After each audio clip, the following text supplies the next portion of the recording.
I felt as if I were walking with destiny, and that all my past life had been but a preparation for this hour and for this trial.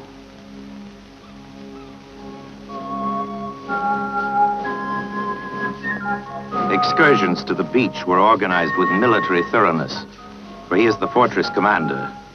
With zest, he fights a battle against impossible odds. More sand for the outer defenses. Hurry, hurry! Stop the moat from flooding. The inner walls are weakening.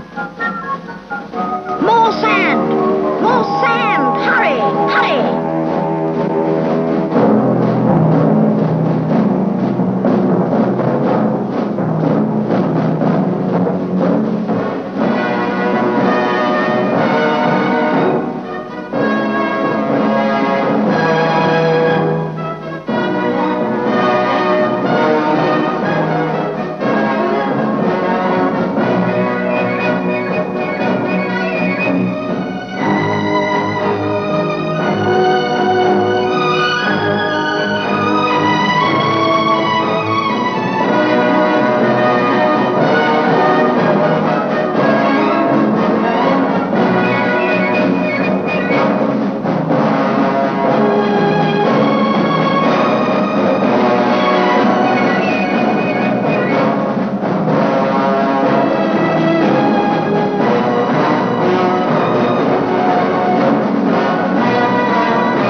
Country churchyard in Blaydon in the heart of England.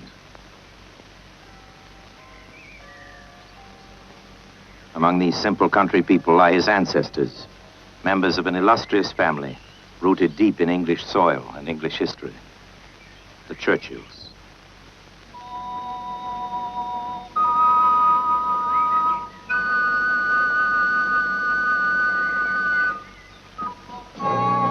For 10 campaigns in the 17th century, John Churchill, 1st Duke of Marlborough, commanded the armies of Europe against France.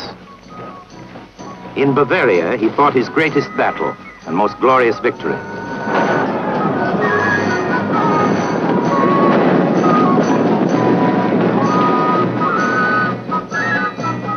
The hero lies here in a marble tomb in Blenheim Palace.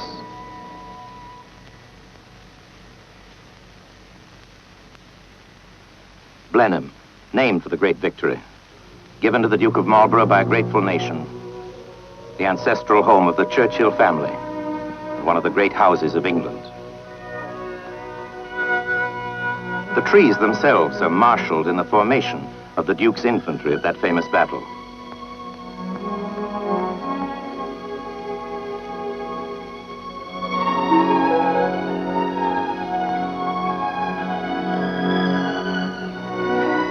And here in Blenheim Palace, generations later, lived a descendant of that first Duke, Lord Randolph Churchill.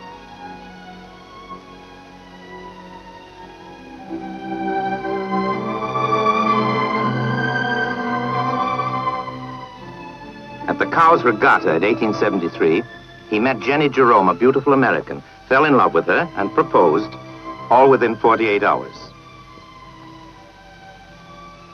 I love her better than life itself. Her father is a gentleman who is obliged to live in New York to look after his business. I don't know what it is.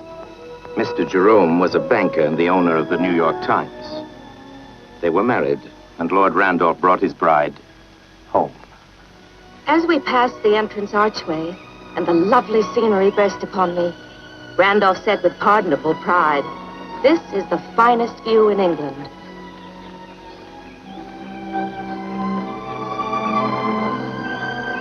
Looking at the lake, the bridge, the miles of magnificent park, and the huge, stately palace, I confess I felt awed.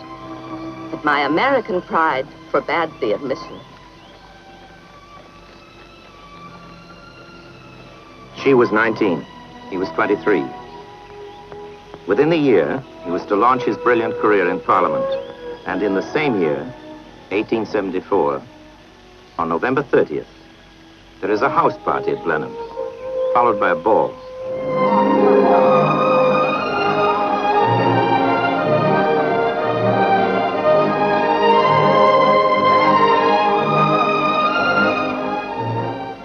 Suddenly, young Lady Randolph is rushed through the palace. Her own room is upstairs, too far away. There's no time to reach it. And her child is born in a nearby bedroom, used that evening as a cloakroom. His name? Winston Leonard Spencer-Churchill.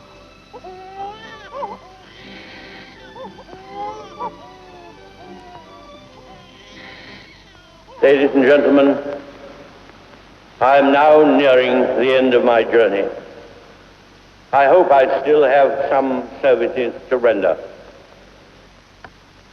The portrait is a remarkable example of modern art.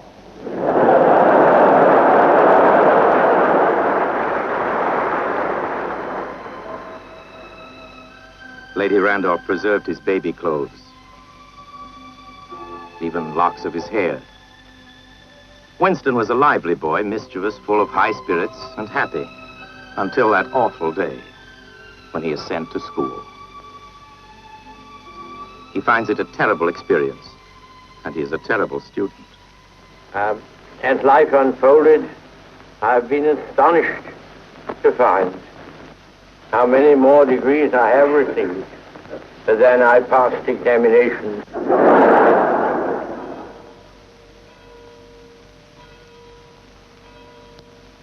At 13, he's sent to Harrow. How he got in remains to this day a mystery. All through his school days, he is at the bottom of the class. The brighter boys rush on to the study of Greek and Latin. Young Winston must remain behind with the study of the English language, which he came to love passionately and mastered thoroughly. But always fearless, always audacious, he will try anything. La Grande-Bretagne, en un de ces étranges réactions qui avaient si souvent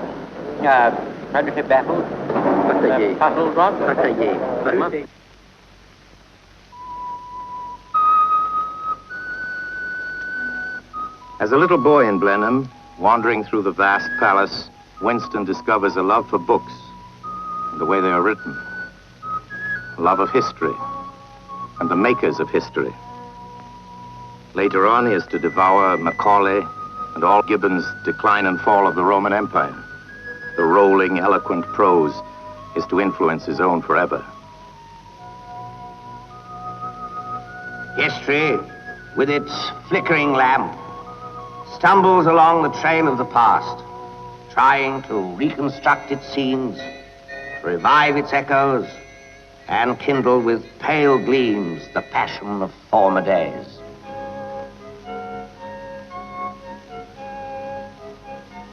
A sense of history is bred in his bones. After all, he is a descendant of the great Duke of Marlborough.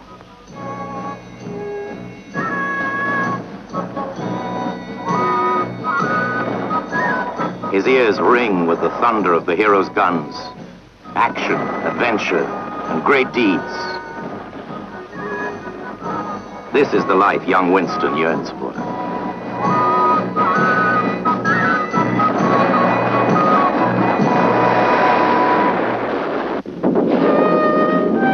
At 18, he enters Sandhurst, the Royal Military Academy. The life of action, adventure, and daring is about to begin for him. Live dangerously is this young soldier's creed.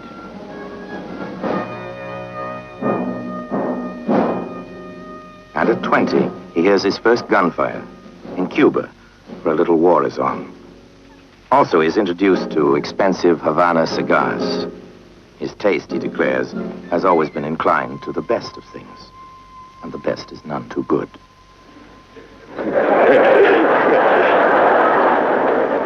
I don't often do that.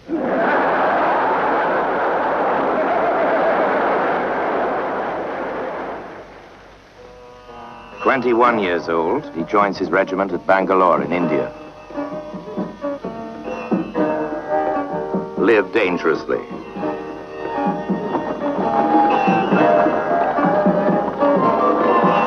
This is Imperial India.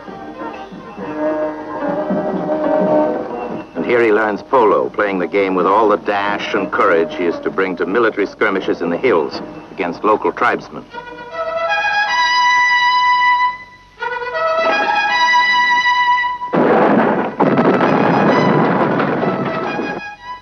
He records this experience in his first book, The Malakand Field Force, an immediate success.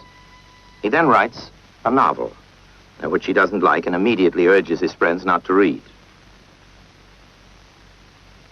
Now off to Egypt and the Sudan, Lieutenant Churchill is in the thick of the Battle of Omdurman. Nothing in life is so exhilarating as to be shot at without result. He writes a book about that campaign, too. Now Winston Churchill is correspondent for the Morning Post, traveling with the troops in South Africa to report on the Boer War.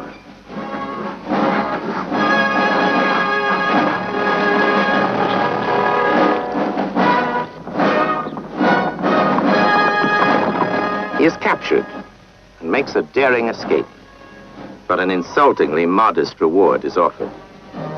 Reaching safety, he finds himself a hero. Now, 25 years old, his destiny is to be fulfilled. He's elected a member of Parliament.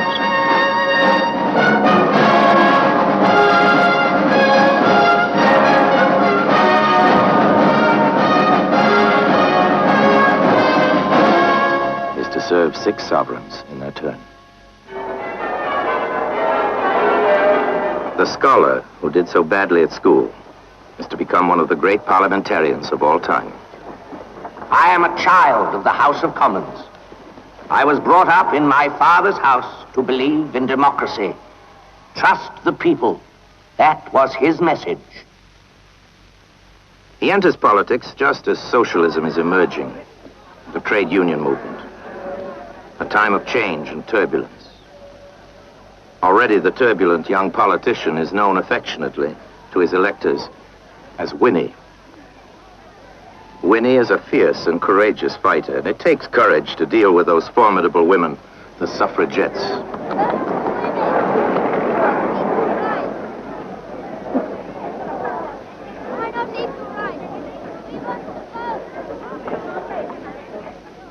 An outraged Churchill announces that he will not be henpecked into giving women the right to vote. 1908. He marries the beautiful Clementine Hosier. She is reported to have said that being married to him couldn't be easy, but I think it would be tremendously stimulating. Lady Churchill is able to say the same thing more than half a century later.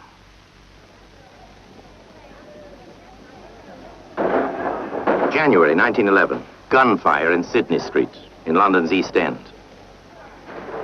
The Home Secretary, Winston Churchill, is told that a gang of anarchists has been trapped by the police. Always eager to be at the center of the storm, he rushes to Sydney Street, takes command, suggesting a frontal attack behind a sheet of metal, which would act as a shield. The leader of the opposition makes political capital of Winston's appearance on this unusual field of battle. There are photographs of the Home Secretary in the danger zone. I understand what the photographer was doing there, but not the Home Secretary.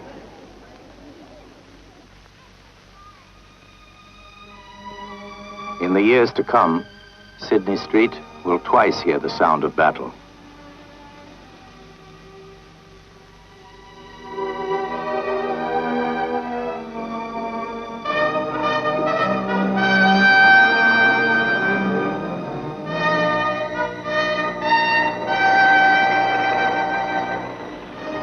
Aged 36, Winston Churchill is made First Lord of the Admiralty. I had at my disposal the finest tempered instrument of naval warfare. It had to face enormous duties rather than an antagonist. Across the North Sea, the antagonist Kaiser Wilhelm prepares for war. and the naval race is on. The course is set. Collision is inevitable. Winston's imagination is fired by the appearance of a new weapon, air power.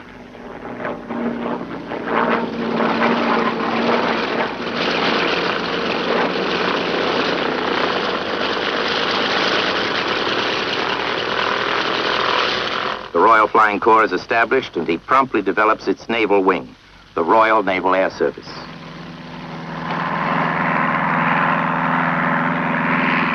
Winston himself develops a passion for flying. But whatever happens, he's determined that the fleet will be ready.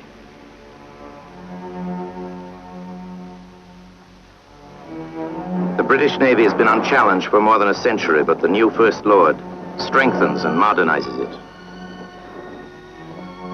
Winston Churchill was born into a world which is about to disappear. Emperors and kings are to be swept away. But his concern is for the survival of one throne, England's. The roar of cannon foundries reaches a crescendo.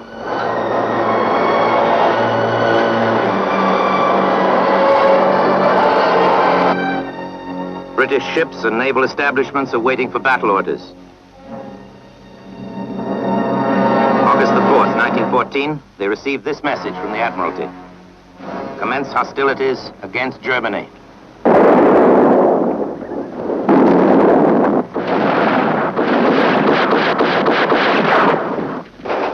The First World War begins.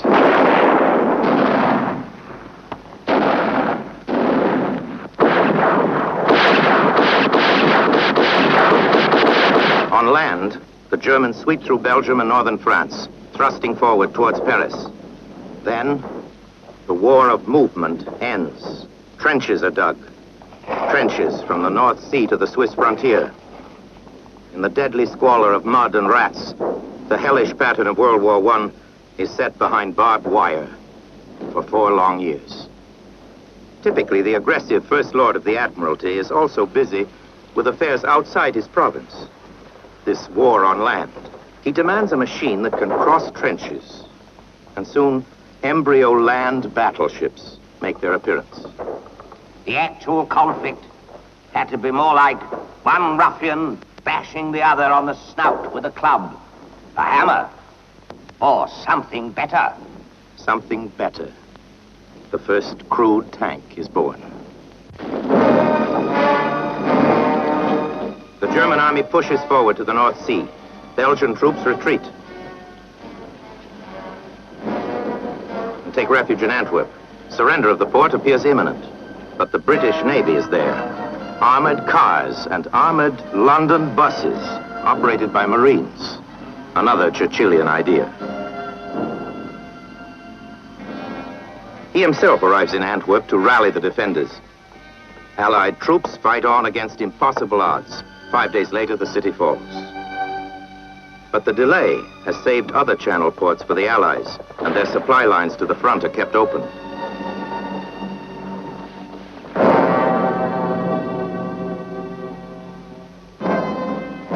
In the east, the ill-equipped Russian army is fighting for its life.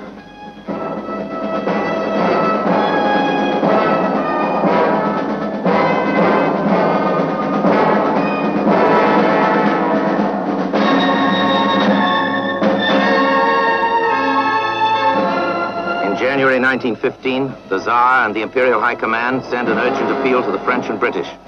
Attack Turkey, Germany's ally. Open a new front.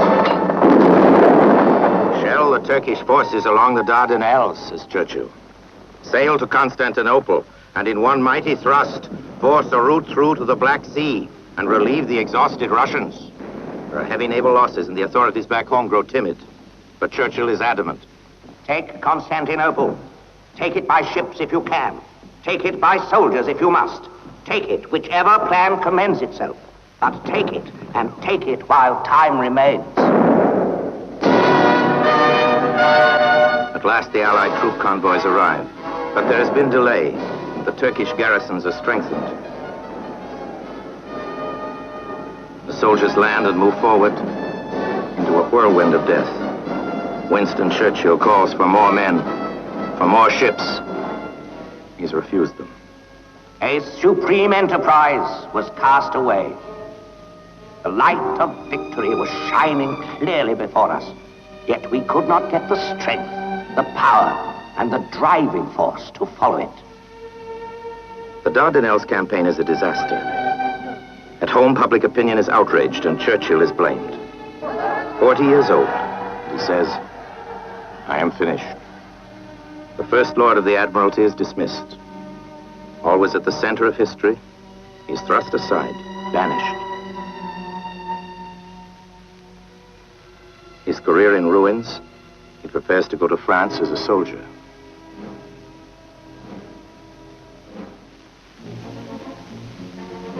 Churchill is back in England as busy as ever. Directives are pouring out from the Prime Minister's office. No detail is overlooked. Prime Minister to Minister of Food. Try to cut out petty annoyances, whether in the hotels, the little shops, or the lives of ordinary people. The great work of rationing in this country, which has given so much confidence and absence of class feeling, should not be prejudiced by little trumpery regulations. Prime Minister to Colonial Secretary. The establishment of the apes on Gibraltar should be 24. Every effort should be made to reach this number as soon as possible and maintain it thereafter. Prime Minister to Home Secretary. What is the truth of the tales I hear about the plan for leading captured generals to visit some of our education centers? I should be opposed to any of this nonsense. The Atlantic Wall, the most formidable bulwark in the history of warfare. Behind these massive coastal fortifications are 500,000 German soldiers under Field Marshal Rommel, the Desert Fox, unhappy in his new role as defender.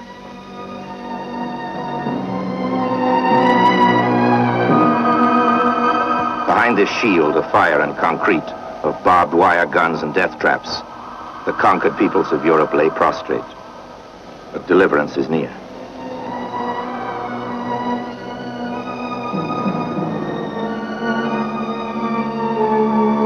Prime Minister to Chief of Combined Operations. Mulberry harbors must float up and down with the tide. The anchor problem must be mastered. Don't argue the matter. The difficulties will argue for themselves.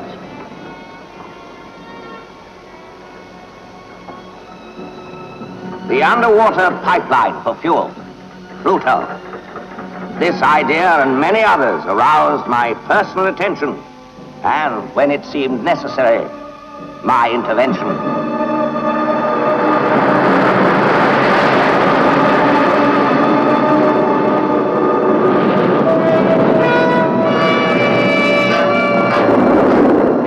Weird and wonderful devices, instruments with which to attack and pierce the Atlantic Wall.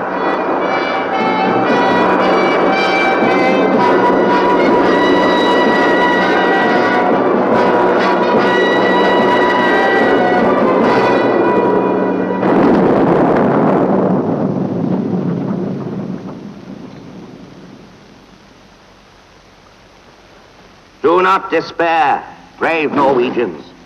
Your land will be cleansed. Be sure of yourselves, Czechs. Your independence will be restored. Poles, the heroism of your people standing up to cruel oppressors shall not be forgotten. Lift up your heads, gallant Frenchmen, tough, stout-hearted Dutch, Belgians, Luxembourgers, tormented, mishandled, shamefully cast away people of Yugoslavia, glorious Greece, yield not an inch. Mighty forces are arming on your behalf. Have faith, have hope. Deliverance is sure. The invasion of France is a few days off. Mrs. Churchill and her husband are calm and confident.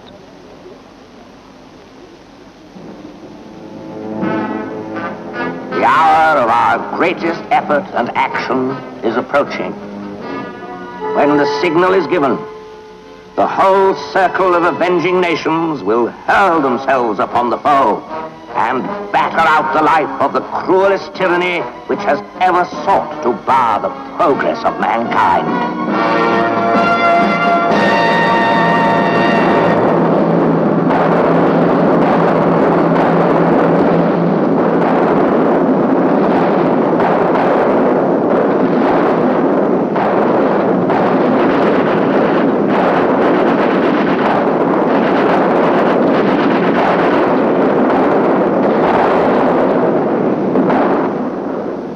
June the 6th. The Atlantic Wall is breached.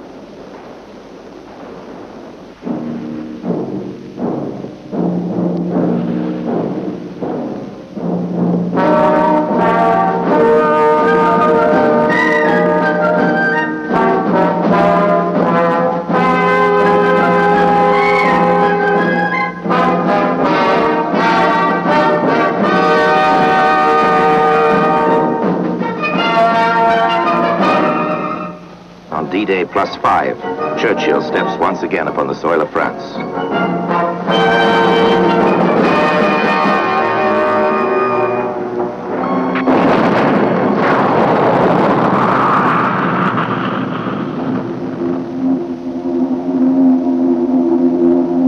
Hitler, in desperation, now launches against London his secret weapon, the flying bomb, the doodlebug, the buzz bomb, the V1. Peculiar noise as it flies. Then, sudden silence. A few seconds to death.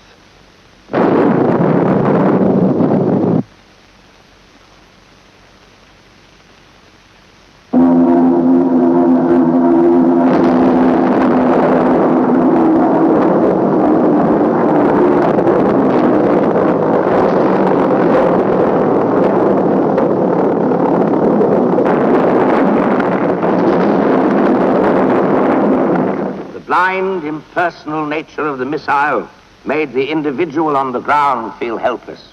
The man going home in the evening never knew what he would find. The fortitude of the people for the second time in this war gave the words Greater London a prouder meaning. In the south of France, the Allies are landing. There's little resistance.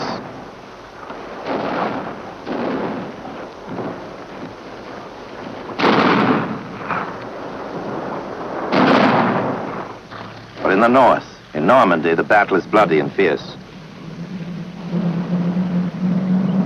Finally, German lines are ripped apart. And at this signal, the underground forces rise against the Nazi conquerors and their collaborators, the Vichy French.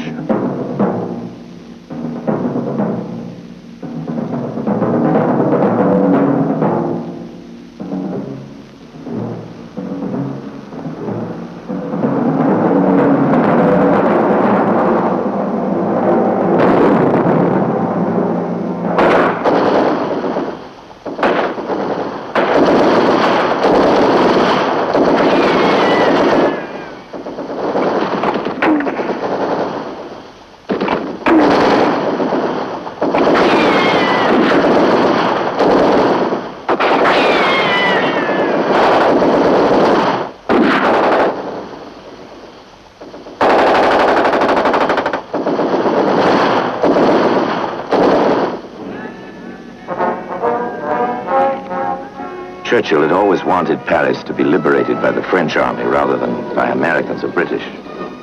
4 years earlier, he had said, "When that day dawns, as dawn it will, the soul of France will turn with comprehension and with kindness to those Frenchmen and Frenchwomen, wherever they may be, who in the darkest hour did not despair of the Republic."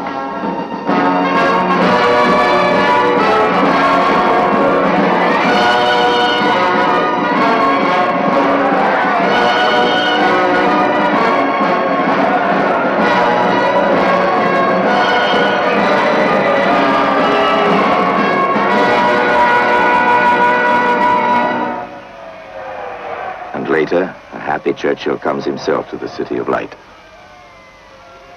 I always had a feeling of unity with the people of Paris and this immortal city. Now, most of France is free, but there are other battles to win. Other battles to win. And a freezing winter to face. In Athens, the birthplace of democracy, Churchill spends the last Christmas of the war.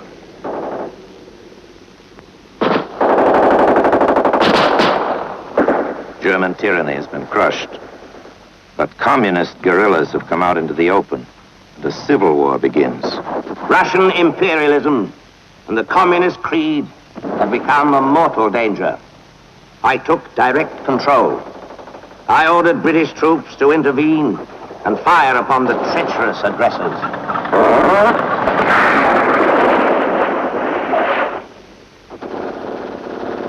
Democracy is not based on violence or terrorism. Democracy is no harlot to be picked up in the street by a man with a Tommy gun. Democracy is based on reason, fair play, and freedom, on respecting the rights of other people. He pins his hopes for a quick settlement on Archbishop Damaskinos, and in a few weeks there's a new government to lead the Greek people. The big three meet again at Yalta. President Roosevelt can only stay 5 or 6 days. With plans for the United Nations at stake, Churchill is disturbed. I don't see any way of realizing our hopes of world organization in 5 or 6 days. Even the Almighty took 7. His anxiety increases. And he's aware, too, that Roosevelt is ill. His face had a transparency, an air of purification. I felt that he had a slender contact with life. The Allies chased the German army across the Siegfried Line. A few days later, Churchill is with the troops.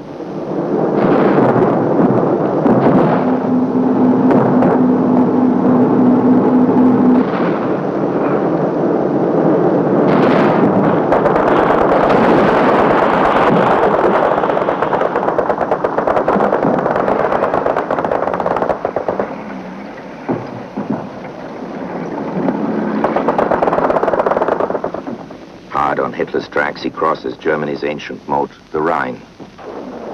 Above his head, there hangs the trail of a V2. It carries with it Germany's last desperate hope. The Nazi beast is cornered.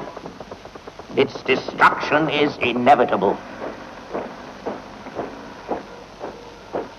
Allied troops are breaking through from the west. Prisoners of war are released.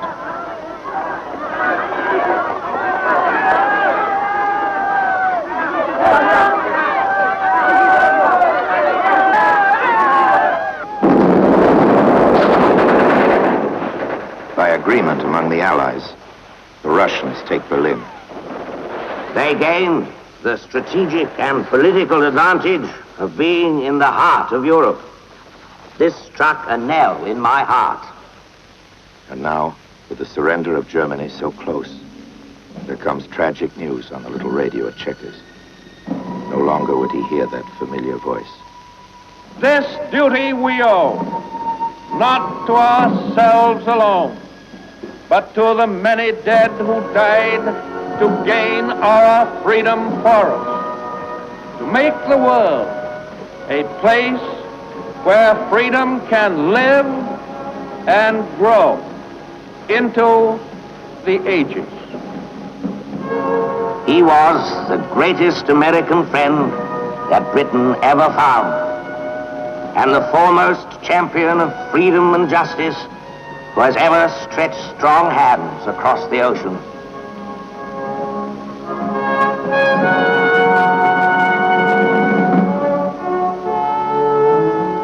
May 1945.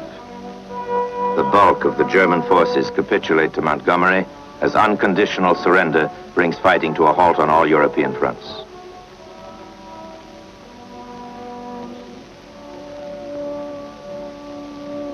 But freedom comes too late at Belsen, at Dachau, at Auschwitz.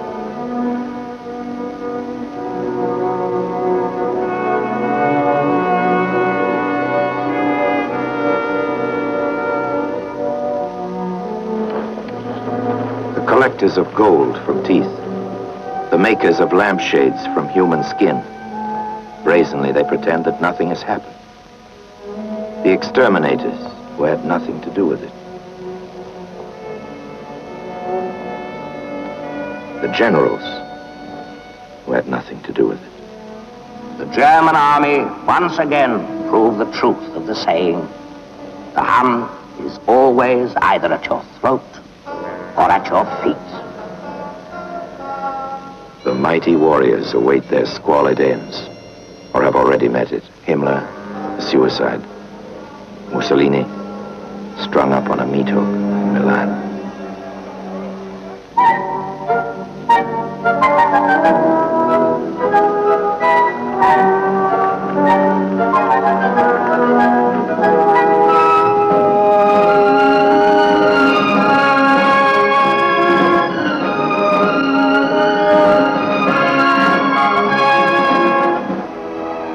Will ever be to the glory of this island and its empire that we stood alone for one whole year of mortal peril and gained the time for the good cause to arm, to organize, and slowly bring the conjoined, united, irresistible forces of outraged civilization to bear upon the criminal. That is our greatest glory.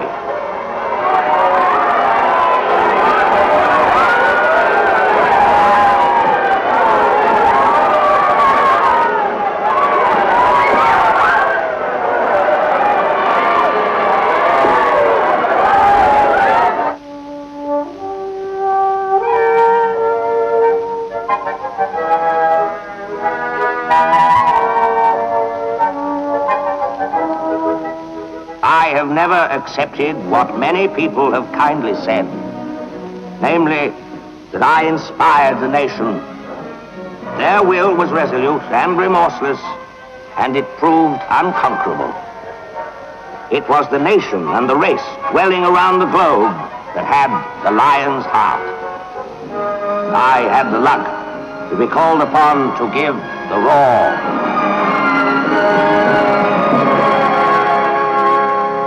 After the surrender of Germany, the foundations of British national unity upon which the wartime government had stood so firmly collapsed.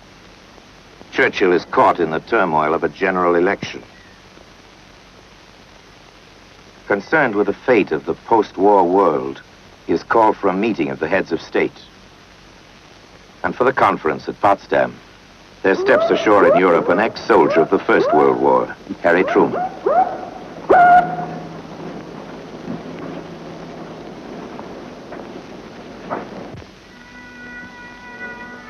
Before the conference begins, Churchill is taken on a tour of Berlin. We entered the Chancellery and walked through its shattered galleries and halls. We saw the bunker in which Hitler and his mistress had committed suicide, and the place where his body had been burned. I had tracked the Nazi beast to his lair.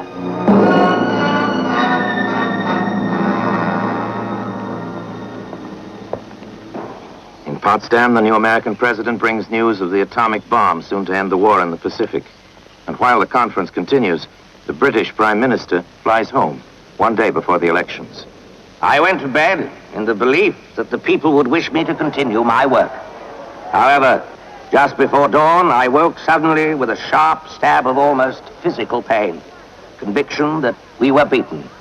By noon, it was clear that the socialists would have a majority. My wife said, "It may well be a blessing in disguise." I replied, "At the moment, it seems quite effectively disguised." Once again, Winston Churchill is banished. The new Prime Minister, Clement Attlee, sits in his place in Potsdam. The first years of peace, the years of Churchill's banishment, he fills with mighty labors, finishing 2 monumental histories, a total of 10 volumes, the Second World War and the history of the English-speaking peoples.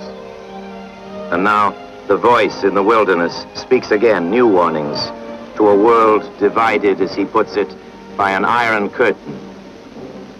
From Stettin in the Baltic to Trieste in the Adriatic, an iron curtain has descended across the continent. Then, 6 years after what had seemed his last defeat, 52 years after his first political campaign, once more the old man takes to the hustings. What are you, Churchill? Well, stop him throwing out challenges. We all work together, but we have a central theme, and our theme is the revival of the greatness of Britain and of the British Empire. They tell us we mustn't use the word empire. It's naughty. And they tell us we mustn't use the word British. interfering should be thought we are too proud. But I know no reason why any of us, liberals, conservatives, socialists, should be ashamed of the word British after the part we played, all of us together, in the late war.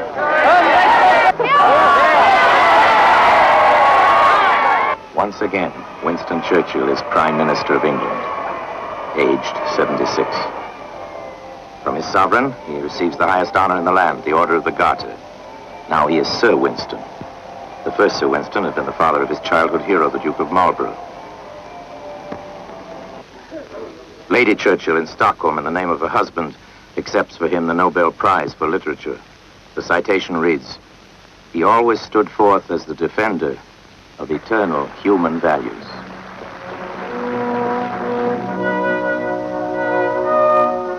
(1955).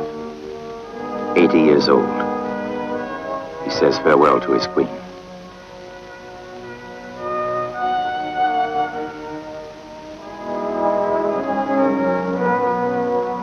Winston Churchill ends his last term of office. He is the first man to be made an honorary citizen of the United States. President Kennedy paid tribute. In the dark days and darker nights, when England stood alone, and most men, save Englishmen, despaired of England's life, he mobilized the English language and sent it into battle. A child of the House of Commons, he became its father. No statement or proclamation can enrich its name now. The name Sir Winston Churchill is already legend. Winston Churchill, friend and leader.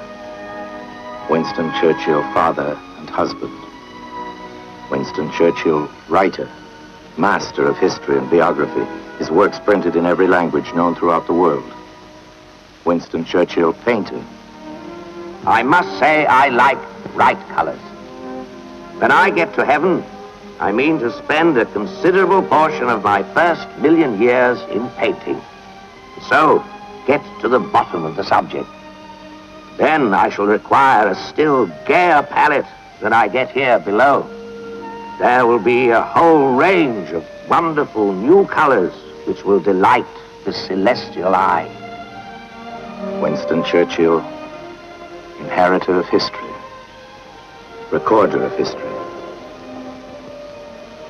maker of history. What is the use of living if it be not to make this world a better place for those who will live in it after we are gone?